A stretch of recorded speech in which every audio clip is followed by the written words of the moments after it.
Pro Schmo community, here we go. Garry versus Shavkhat Rakhmonov. Shavkhat Rakhmonov versus Garry. I find this particularly fascinating. A co-main event, particularly fascinating because you have a master of sport in combat sambo. What does that mean though, right? It's a hybrid between karate and kickboxing in Rakhmonov. And then you have Garry, karate style fighter, kickboxer.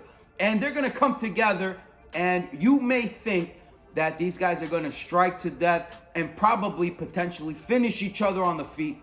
And we know that's not happening. We know that's not happening. So clearly, it's going to have to be a submission from either or a decision all the way. All right, because Garry likes his opponents at the end of his shots. He likes them at the end of his shots, so he has his spacing, he has his distance, and he manages it quite well.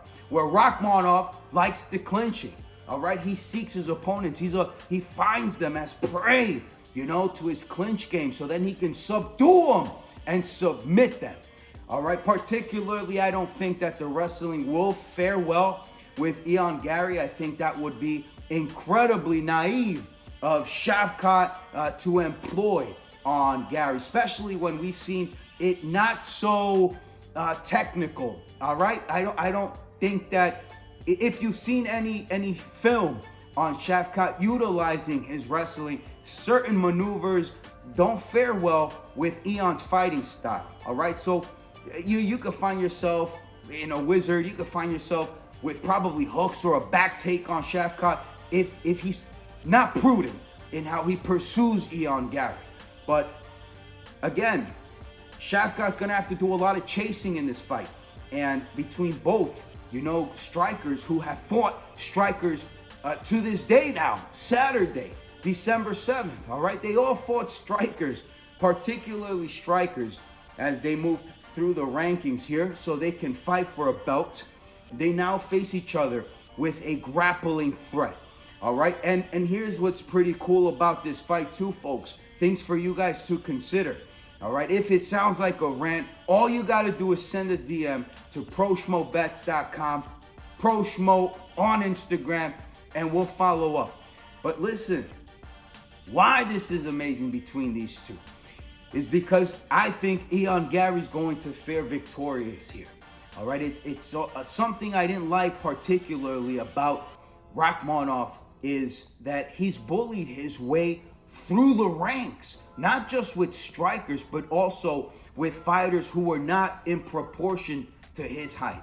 So he's always had a range advantage where, Garry, we just seen him with MVP, looked fairly all right. Fought with Song Kinan, looked fairly all right. And, despite Shavkhat having power, the power has to align with a shot selection that should chin Garry, but that's the problem with the spacing that provides in the octagon. Shavkhat's going to find it particularly challenging, and he may want to instead just grapple clinch with And for these reasons, I don't think stylistically this makes any sense between them both. And I like the decision, or I like the triangle finish by Garry against the wall, where Shavkhat might think he has Garry where he wants him. Okay, like he had Geoff Neal and the likes. But I think that's very unlikely. We just saw this with Oleg Popov, PFL, and Denis Goltsov. Goltsov got him in a triangle.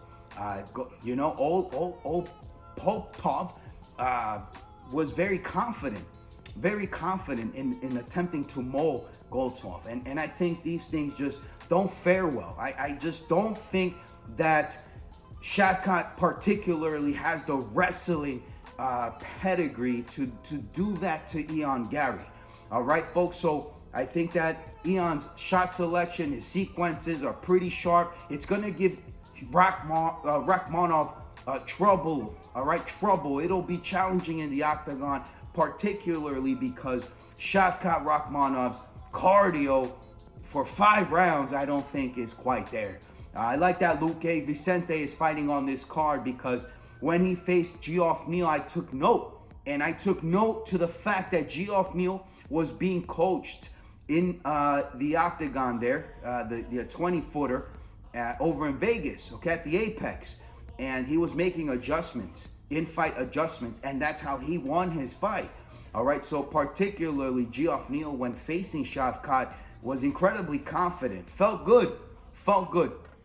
And it just so happens that if Luque would have fought Shavkhat Rakhmonov instead of Geoff, because Luque would have won the fight, I don't think we'd be having these conversations.